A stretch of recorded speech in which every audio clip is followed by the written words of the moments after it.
cause de rejet de sa candidature, Laurent Gbagbo sera le grand absent de la présidentielle du 31 octobre en Côte d'Ivoire. Acquitté depuis le 15 janvier 2019, il vit à Bruxelles en attendant un hypothétique retour conditionné par la délivrance d'un passeport. C'est depuis la capitale belge qu'il suit avec un intérêt particulier l'actualité de son pays depuis plusieurs mois. Monsieur le Président, bonjour. Bonjour, madame. Et merci d'accorder cet entretien exclusif à TV5 Monde. Comment allez-vous depuis que vous avez recouvré la liberté? Je me porte mieux. On est toujours mieux quand on est en dehors de prison que quand on est en dedans. Donc je me porte bien. Depuis le 15 janvier 2019, date de votre acquittement, vous vous terrez dans le silence. Pour quelles raisons avez-vous accepté aujourd'hui de parler? Vous savez, depuis mon arrestation, le 11 avril 2011,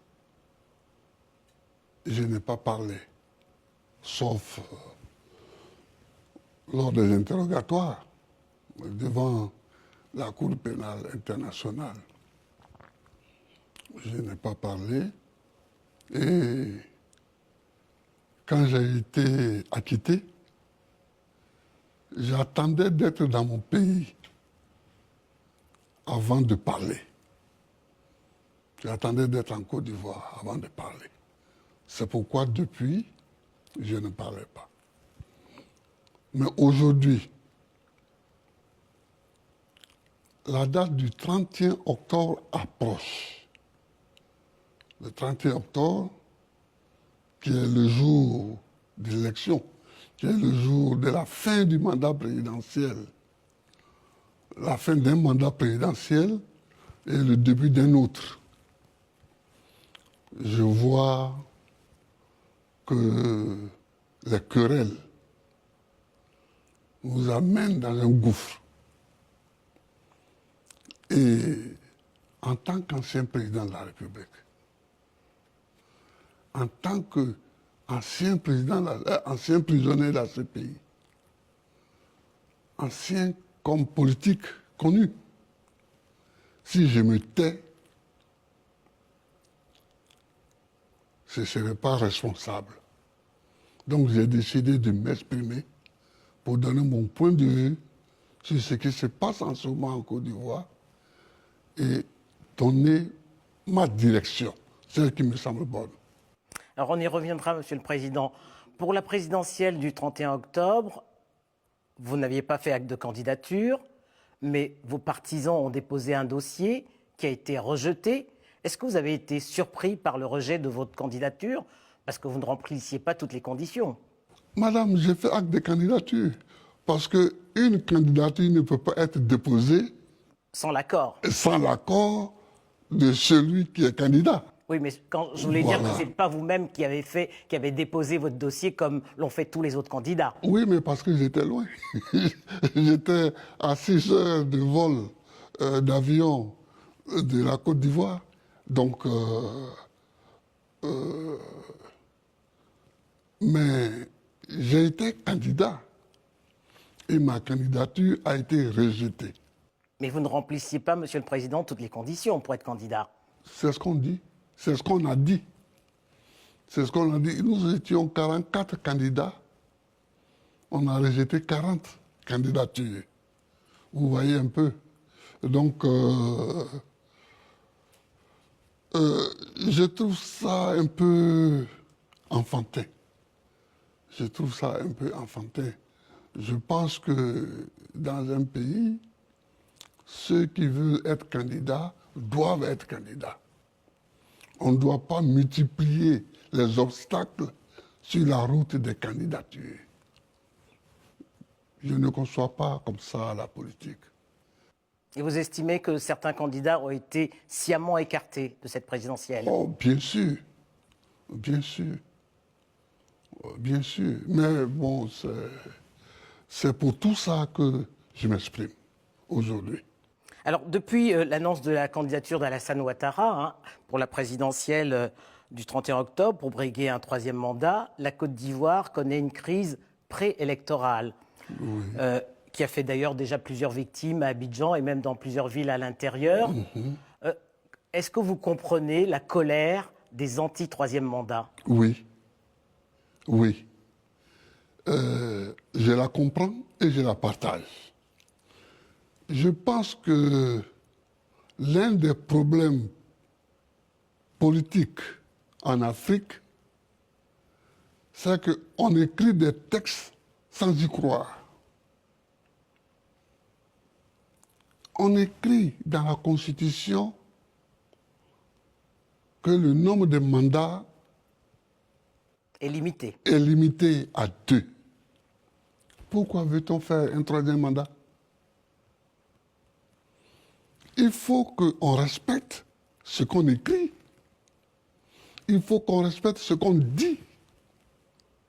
Dès l'instant où, dans une société, les textes de loi et la Constitution est la loi suprême.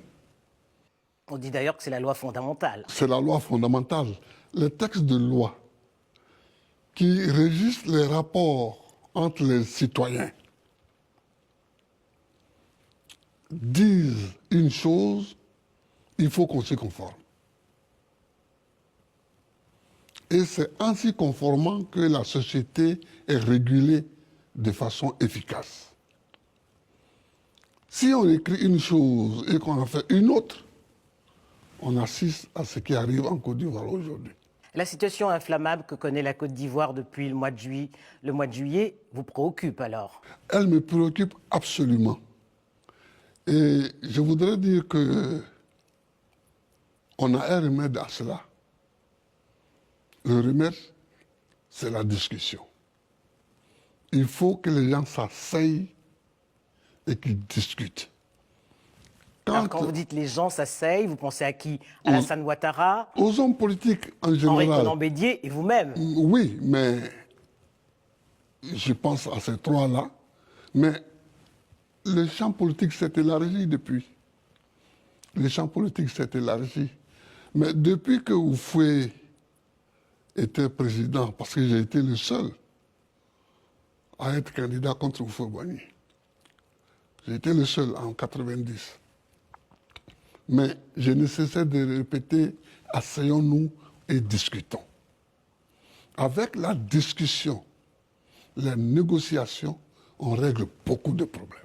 Mais Monsieur le Président, est-ce que tous les trois, vous n'avez pas une part de responsabilité? Parce que depuis 30 ans, vous cristallisez la scène politique ivoirienne à coups de mésalliances et d'alliances. Est-ce qu'aujourd'hui, le temps n'est pas venu pour vous, tous les trois, de vous retirer et de passer la main à une nouvelle génération? On ne règle pas les problèmes politiques comme ça. C'est antidémocratique d'ailleurs, d'essayer de régler les problèmes politiques. J'entends souvent les gens dire « Oh, ces trois-là, il faut qu'ils partent, il faut que d'autres viennent. » Mais De Gaulle, il est resté combien de temps devant la scène politique? De 1940 à 1969. Son départ de l'Élysée, après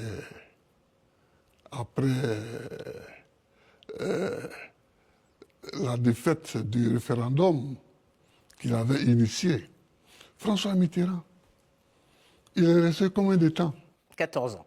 Bon, non, 14 ans à l'Élysée. À l'Élysée, au pouvoir. Oui, oui, mais au devant de la scène politique, François Mitterrand était ministre depuis les années 40, 50, puis il est passé dans l'opposition, puis il est devenu président. Monsieur Chirac. Mais comparaison n'est pas raison, Monsieur le Président, parce que la situation de la Côte d'Ivoire est particulière, et vous le savez, depuis 1999, date du premier coup d'État, tous les trois, vous occupez la scène politique. Et aujourd'hui, ce qu'on entend, c'est que la jeunesse se dit « passer la main à une nouvelle génération ». La jeunesse ne dit rien du tout. Ce sont les autres qui parlent pour notre jeunesse. Mais je ne voudrais pas focaliser la discussion sur ce point parce que, bon, moi j'ai été bien en prison une décennie et la vie a continué. Donc, la vie peut continuer sans nous. Donc, mais je veux dire que poser les problèmes en ces termes-là, c'est encore tromper les Ivoiriens en leur disant, si ces trois-là s'en vont, tous les problèmes sont réglés. Or, non. Peut-être pas tous les problèmes, mais Oui, une grande oui. partie des problèmes. Alors, qu'est-ce que vous proposez pour renouer les fils du dialogue entre Alassane Ouattara et les principaux leaders de l'opposition dont vous faites partie? Oui, c'est-à-dire que il faut une auto-éducation. Il faut que les gens comprennent que dans la démocratie, on se donne des règles. On n'est pas d'accord. Dans la démocratie, d'abord, on se rend compte qu'on n'est pas d'accord. C'est la première chose qui fonde la démocratie. On n'est pas d'accord. Mais on vit ensemble dans un pays. En bonne intelligence. Oui, donc on doit vivre en bonne intelligence. On doit se donner des règles. On doit se donner des règles.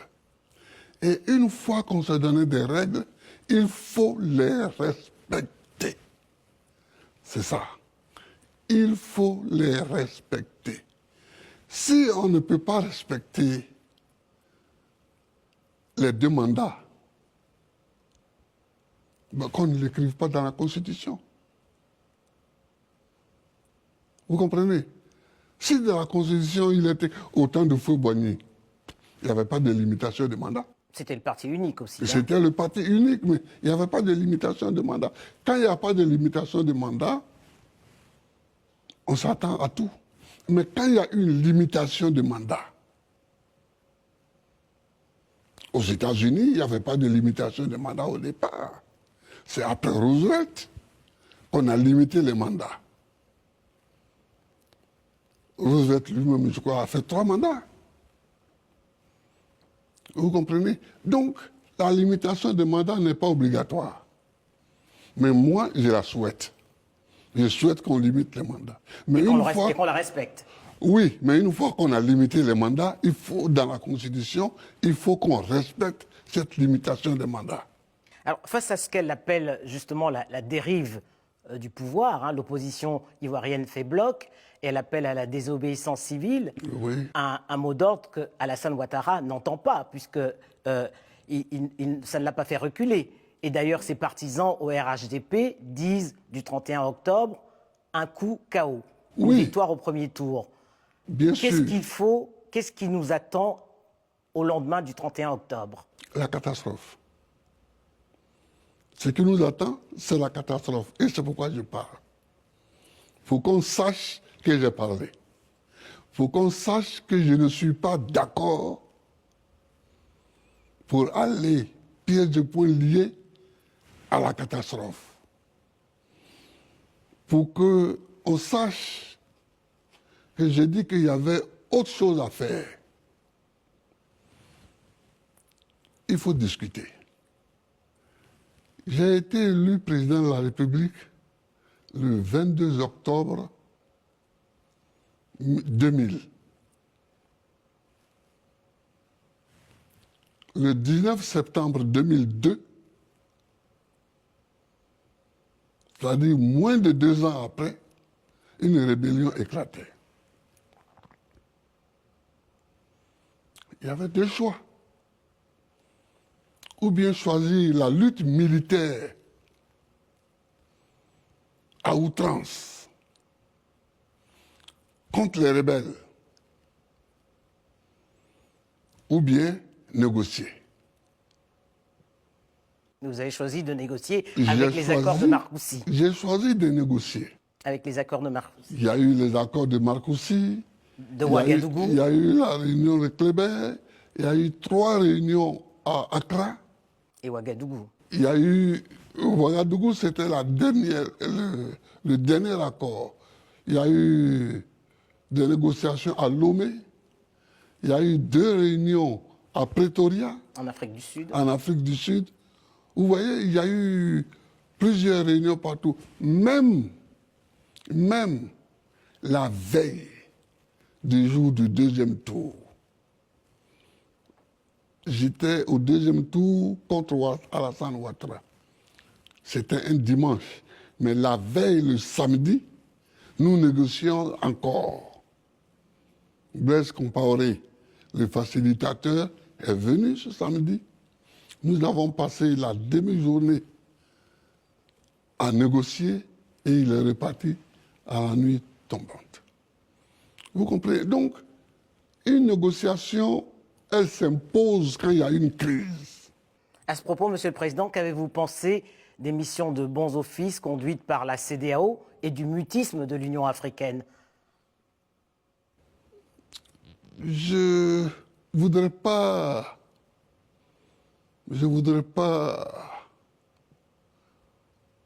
faire les analyses sur ces institutions-là, mais je pense que l'Afrique doit s'impliquer plus dans la recherche de la paix dans les différents pays africains. Mais c'est surtout dans les pays francophones qu'il y a des crises de ce genre. Vous voyez? Et comment vous l'expliquez? Peut-être à cause de notre histoire particulière avec la France, ou bien à cause de la forme qu'a prise notre décolonisation. Et aussi un peu de la faute des hommes politiques. Oui, et beaucoup de la faute des hommes politiques. C'est beaucoup. Mais le tout se tient. Le tout se tient. Beaucoup de la faute des hommes politiques, qui sont tous mi-français, mi-africains, au niveau de la culture politique, qui prennent à tout bout de champ des exemples mauvais d'ailleurs sur la France. Et bon, mais premièrement, il faut se dire que quand il y a une crise dans un pays, c'est la faute principalement aux dirigeants de ce pays. Quand je dis dirigeants, ça veut dire ceux qui sont au pouvoir comme ceux qui sont leurs opposants. La classe politique tout confondue. confondue. La classe politique tout confondue. Il ne faut pas se leurrer. Mais est-ce qu'il est encore possible que tous les trois, notamment tous les grands acteurs politiques que vous êtes, Alassane Ouattara, vous-même et Henri Konan Bédier, vous vous asseyez autour d'une table pour faire la paix? En ce qui me concerne, je suis toujours dans une position de paix. Je n'ai jamais fait la guerre à personne. Bon, donc, je n'ai pas de problème de ce côté-là. Mais il faut élargir. Il n'y a pas que ces trois-là aujourd'hui qui sont audibles. Non, certainement, oui. Mais il y a quand même que tous les trois, depuis 1999, oui. Vous êtes toujours au cœur des crises qui reviennent. Et on le sera encore peut-être. Et on le sera encore peut-être.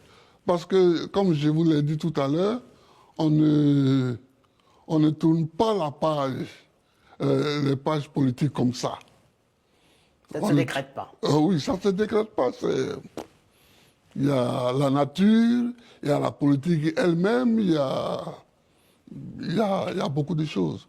Mais il faut avoir la capacité de faire la paix. Et faire la paix, faire l'union, ça ne veut pas dire se réunir dans un magma qu'on appelle gouvernement d'union nationale.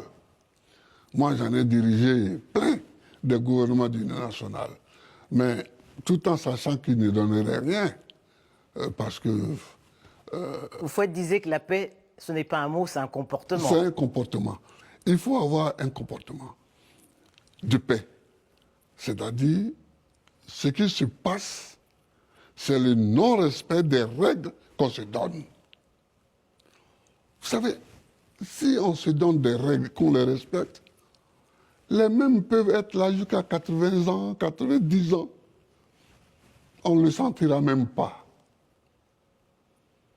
Parce qu'on respecte les règles. Donc il n'y a pas de crise.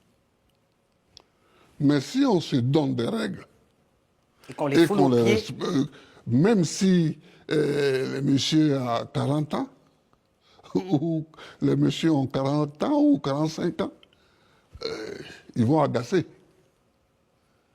Vous comprenez, madame? Ce n'est pas donc une question d'âge biologique, c'est une question d'âge intellectuel politique. Il faut... Et presque de moralité également. Et de moralité également. Il faut que les Africains, en général, Respectent leurs paroles. respectent leurs paroles, respectent leurs écrits. Leurs écrits, surtout la Constitution. Aujourd'hui, la cause de ce qui se passe là, c'est le non-respect De la loi fondamentale. de la loi fondamentale. C'est ça qui est c'est pas parce que des candidats ont été éliminés, mais c'est le non-respect de la Constitution. Dans un monde idéal, Monsieur le Président, vous, après votre acquittement, vous seriez rentré en Côte d'Ivoire. Oui. Mais est-ce que vous comprenez le fait que les autorités ivoiriennes ne vous aient pas accordé votre passeport, vous, en tant qu'ancien président de la République? Je ne les comprends pas. Enfin, je les comprends. Mais c'est une mauvaise manière de vivre, ça. Ça fait partie des règles non respectées. Parce que même dans nos villages, quel que soit le pays africain, quelqu'un qui vient de prison, on ne lui interdit pas de rentrer dans son village. On lui dit d'abord Yako. Oui, on vient et on lui dit d'abord Yako. Chacun lui apporte du riz, de l'huile, de la viande, etc., etc., etc. Et si on a des problèmes à régler avec lui, après qu'il se soit installé, on les règle. Mais Alassane Ouattara affirme que les choses seraient en train de s'arranger et il suffirait que vous en parliez tous les deux. Mais alors, où et quand? Mais salut le président. Moi, je ne suis qu'un prisonnier. Un ex. Oui, mais tant que je ne suis pas rentré chez moi, je me considère encore un tout petit peu comme un prisonnier. J'ai été acquitté, mais tant que je ne suis pas rentré dans mon pays, cet acquittement a un goût d'inachevé. Vous comprenez, madame? Voir l'ex-président de la République aller dans l'ambassade de Côte d'Ivoire demander Un passeport. un passeport, c'est un peu honteux pour le pays, non? En effet. C'est un peu honteux pour le pays. Il y a des choses qui se font quand on est éduqué, quand on est civilisé, quand on mène une politique correcte. Vous diriez qu'Alassane Ouattara manquait d'élégance à votre égard? Beaucoup d'élégance. Il manque vraiment d'élégance. Il manque d'élégance, mais bon, on ne refait pas un homme. Hein. On ne refait pas un homme, mais ce n'est pas grave ce qui me concerne personnellement. C'est ce qui concerne le pays qui est grave. Moi qui me donne mon passeport ou pas, si je veux rentrer au pays, je rentre. Parce que pour rentrer chez soi, c'est pas compliqué. Mais je ne veux pas rentrer et provoquer des palabres, comme on dit. Provoquer Des tensions. des tensions, des antagonismes. Une fois au pays, voilà, les militaires sont là, devant le domicile de Gbagbo, les policiers sont ici. Je ne veux pas provoquer ça. C'est pourquoi je ne suis pas rentré. Sinon, rentrer dans mon pays, c'est facile. C'est facile. Même quelqu'un peut me donner un passeport. D'un autre pays. Un autre pays peut me donner un passeport avec lequel je peux rentrer. Mais est-ce que vous accepteriez la main tendue d'Alassane Ouattara aujourd'hui pour régler cette question, notamment du passeport? Mais on n'a pas besoin de négocier pour ça, pour le passeport. C'est un droit. Mais c'est un droit. Un droit, ça ne se négocie pas. Ce qu'il faut négocier, c'est la paix qui est menacée en Côte d'Ivoire. C'est ça qu'il faut négocier. Et pour ça, je les appelle tous à se rassembler, à s'asseoir, lui d'abord, parce qu'il peut beaucoup, puisque ce n'est pas lui que la faute est venue. La faute de violer la Constitution est venue. Donc, lui d'abord, il ne faut pas faire comme si tous les autres ont commis une faute. C'est lui qui a commis la faute. Parce que c'est lui qui n'a pas respecté la Constitution. Il faut le dire très, très clairement. Et donc, les autres qui se révoltent parce que leur bien commun a été déchiré, leur bien commun qui est la Constitution a été déchiré, et on ne peut pas leur imputer la même faute qu'à lui. La faute majeure, c'est lui. Et il faut le dire clairement. Il faut le lui dire clairement. Vous comprenez, madame? Voilà. Dans les années 90, vous avez affronté le président Félix Houphouët-Boigny, vous le rappeliez d'ailleurs tout à l'heure, pour obtenir le pluralisme politique. Quel regard vous jetez sur l'évolution de la démocratie en Côte d'Ivoire ces 40 dernières années? On a fait beaucoup de progrès. Mais depuis 10 ans, tous les progrès en matière de démocratie sont en train de s'écrouler. La faute à qui? Mais au pouvoir qui est là depuis 10 ans. Par exemple, quand j'ai été candidat contre Houphouët-Boigny, c'est le ministre de l'Intérieur qui a organisé les élections. Bon, j'ai perdu, parce que c'était quand même Houphouët. Mais après, il y a eu les législatives. Après, il y a eu les élections de 1995, avec Bédier, Houphouët était parti, etc. Mais c'est à ce moment-là que nous avons lancé le mot d'ordre de remplacer le ministère de l'Intérieur par une commission électorale. Indépendante. Indépendante. Et tous les partis d'opposition dans l'Afrique francophone, parce que j'étais en rapport avec ceux de l'Afrique francophone. Se sont inspirés de l'expérience ivoirienne.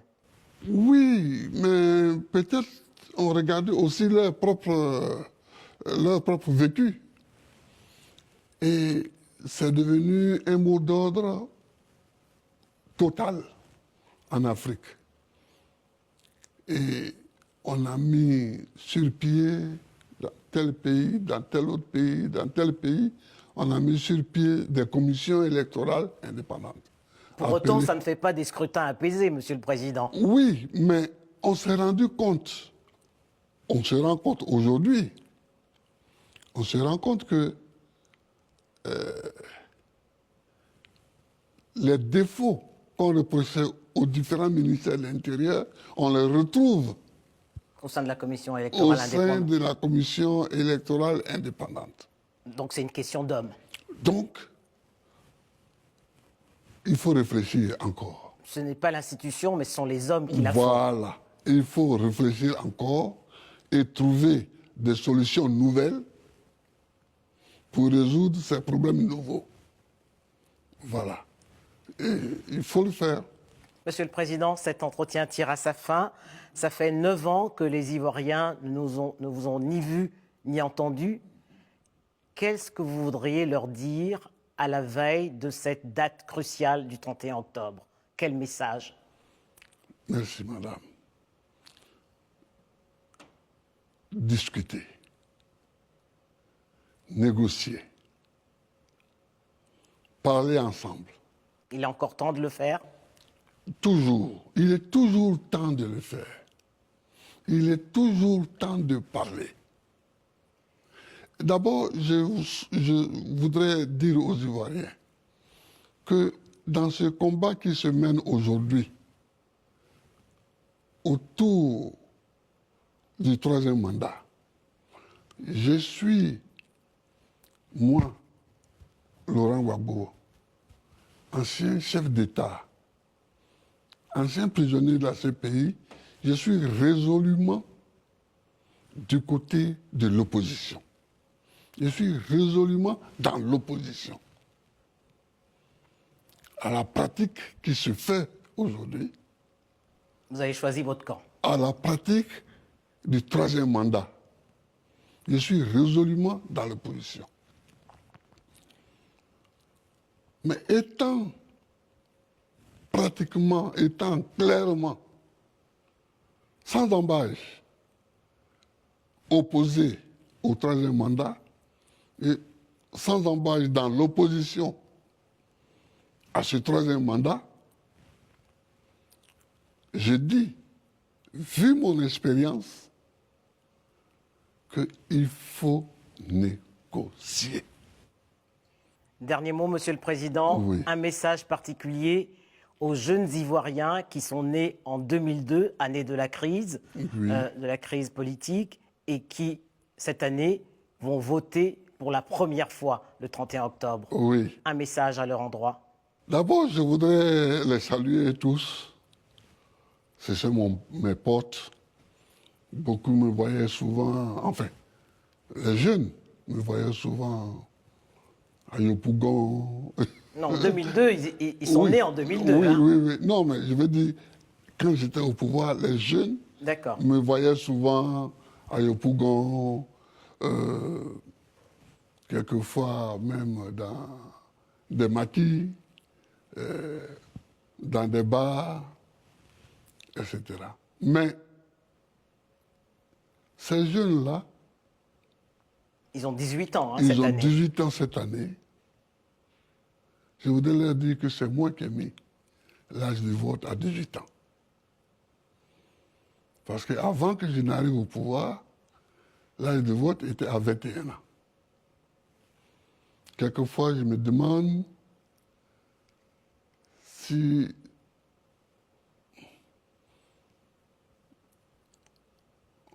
on n'a pas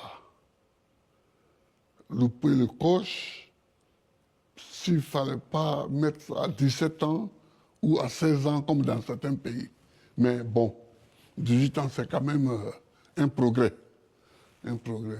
Si dans la réflexion, on verra si plus tard il faut descendre encore l'âge de vote.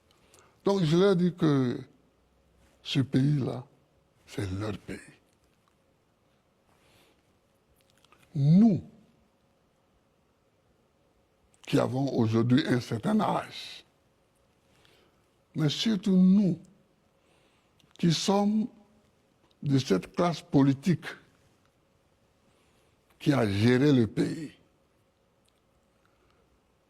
depuis Houphouët-Boigny jusqu'à maintenant.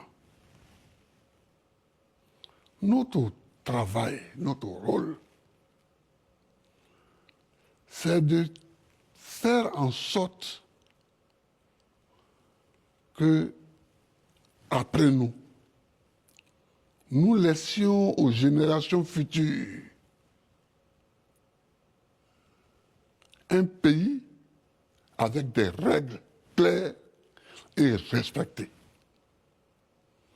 Pour que ces règles-là soient claires, il faut qu'elles soient écrites. Parce que verba volent, scripta manent. Hein, les mots s'envolent, mais les écrits restent. Donc, il faut que nous laissions des règles claires.